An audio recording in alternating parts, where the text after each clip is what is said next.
our final topic of the day is Apple's Far Out event. So there was a lot of speculation that Apple was having an event soon. Usually it's within the first 1 to 2 weeks of September. So it's officially announced September 7th at 10 a.m. Pacific time, 1 p.m.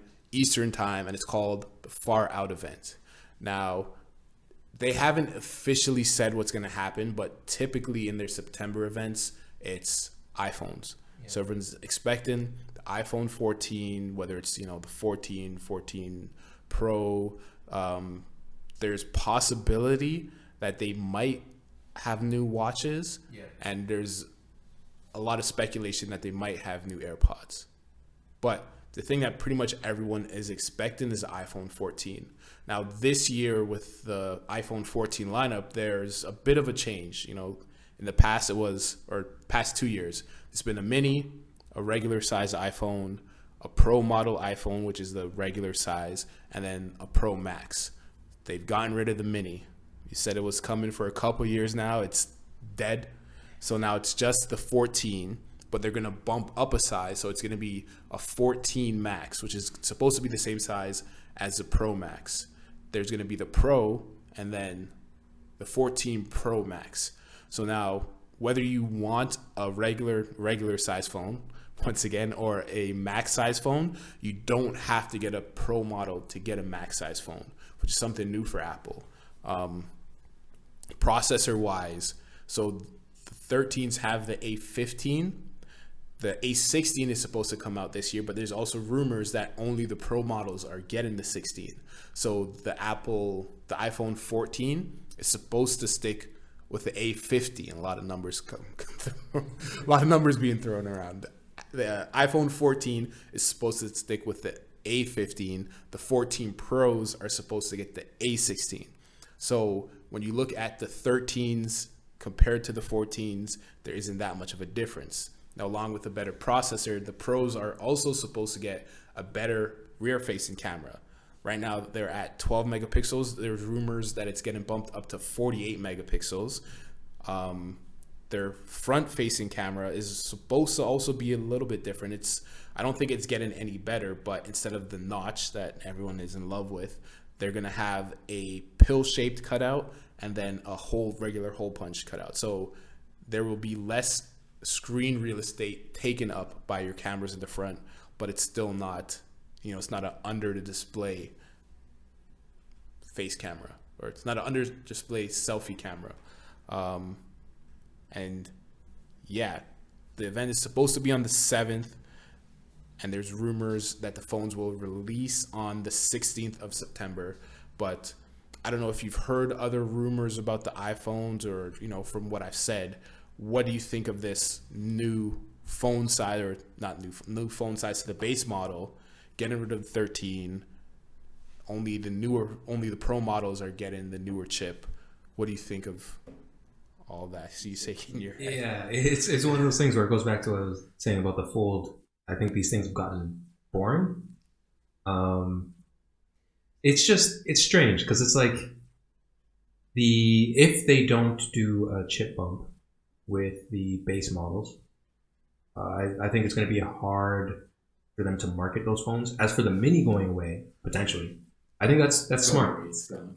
Okay, if it's done, I think that's smart. I've said I don't think there needs to be a mini and an SE.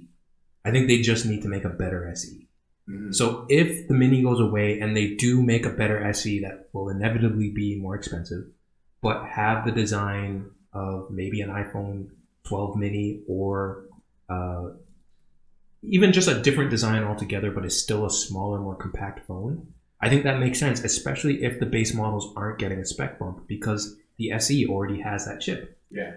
So, yeah, I mean, if it was a situation where the new flagship mini phone had the same chip as an SE, no one would get the mini phone. It just wouldn't make any sense. So the fact that, they might not get a spec bump on the base models, I think means, just get rid of the mini. It's not selling great anyways. Good choice. In terms of the other base level devices, the 14 and the 14 Max, to me, it just makes even less sense of having a 14 because that's essentially just an iPhone 13 if there is no chip bump.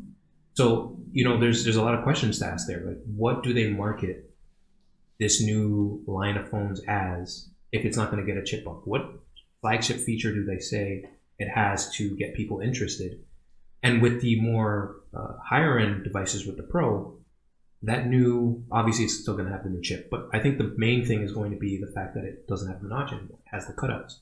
And that's going to get exciting for some people. But if they don't do those cutouts on the non-Pro level devices, those phones are going to be so boring. Mm-hmm. And I think that goes back into what we were talking about with the Unpacked event. It could be a situation where if there is some new AirPods, that could steal the show because of just how uninteresting these phones could be. And it kind of reminds me of what happened with the iPhone 6S to 7 to 8 kind of time frame, where people were kind of just tired of that design. Not much was changing other than some slight spec bumps and, getting rid of the headphone jack. So it's one of those things where if they're in that kind of set right now where they're just, we're not really changing much phone to phone, I think it's going to stop. It's going to be a hard time to encourage people to upgrade. And I think we saw this, at least I know I've seen this when, I used to work with a carrier. People held on to their iPhone 6s for a very long time because there wasn't a compelling reason to upgrade. And you lost a headphone jack. So you were losing features and it wasn't changing much. So yeah, and people love the home button. So it's one of those things now where if they don't do something cool to make these devices seem better than they did in the past and they're not bumping up the specs, I definitely think it could be a little bit of a boring kind of season for iPhones. But the watch, the Pro, I definitely think we could see a Pro version of the watch. Mm-hmm. What that means, I don't know, because the new watch that they just released is already, they've done whatever they could with it. They've had the same design since the original Apple Watch. They can't really make the screen bigger because it already goes over the edges now. And I think it looks great. I think the new watch looks great. For the design. I still think a circular design would be much better. But for the design they decided to stick with, I think it looks great. So I don't know what a Pro Watch would do to make it more interesting, but that could be the thing that steals the show if they bring it this year.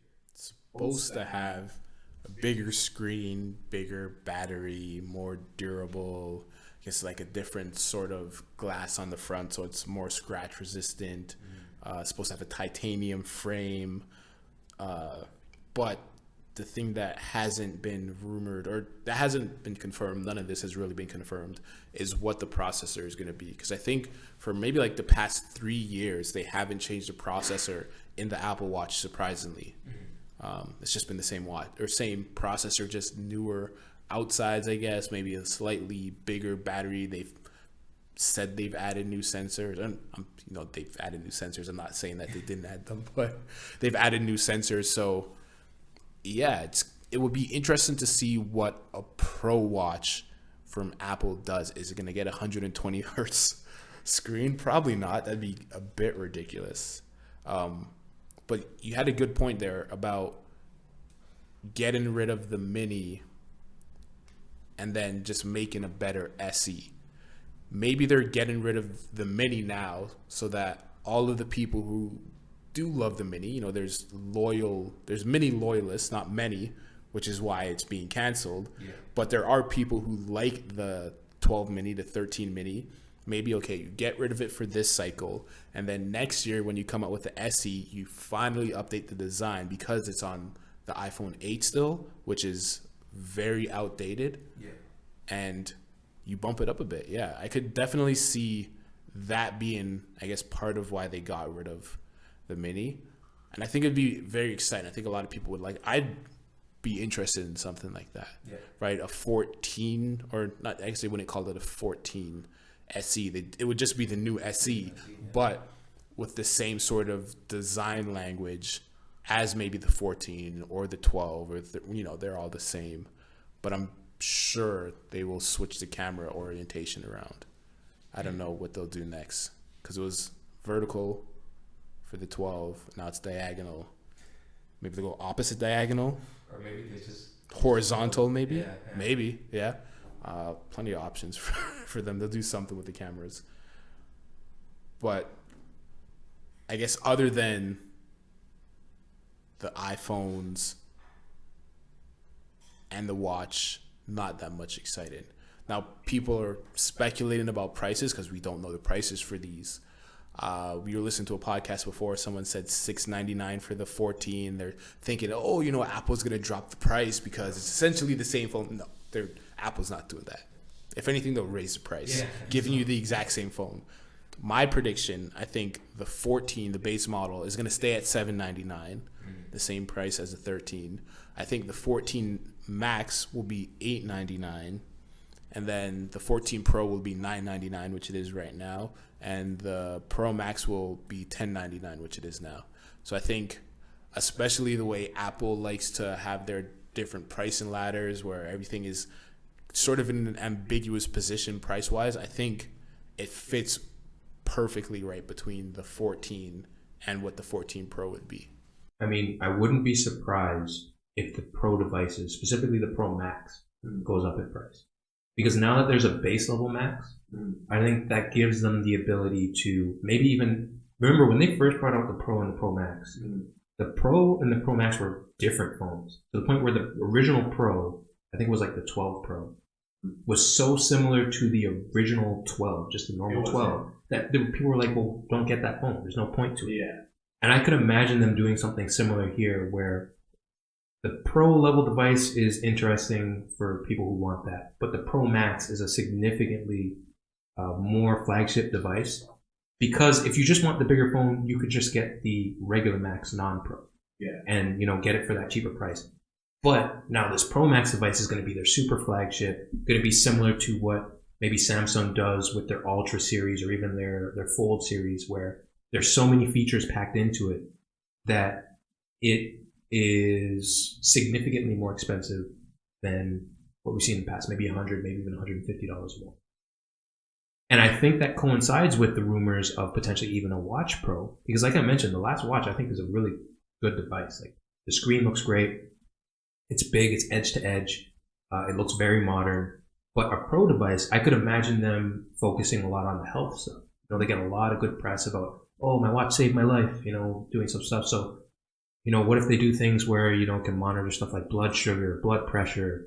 Obviously they already do the oxygen levels and stuff like that. If they just cram more of these health features into the watches, which is what Samsung is also trying to do, I could see them pairing these two flagship devices, the Pro Max and the Watch Pro, as these devices that cover everything you need and do all these cool features that you might not use every day, but are stuff that no one else really does in the market, and allows them to charge extra for that. Because if you just wanted the bigger phone or you just wanted the nicer watch, those products already exist for you. They're already at the price you expect them to be. This is only for the people who want the biggest and the best. But that's just speculation. I don't think that's a guarantee that they'll do that, but I think there's a pretty good chance that we could see these Pro devices be kind of expensive. Yeah. I mean, I wouldn't put it past Apple. I could see them raising the price of everything, honestly. Yeah. Say there's some sort of, I don't know, inflation, global chip shortage. Pull the Sony. Same thing they did with the PlayStation 5. They could exactly do that. Yeah.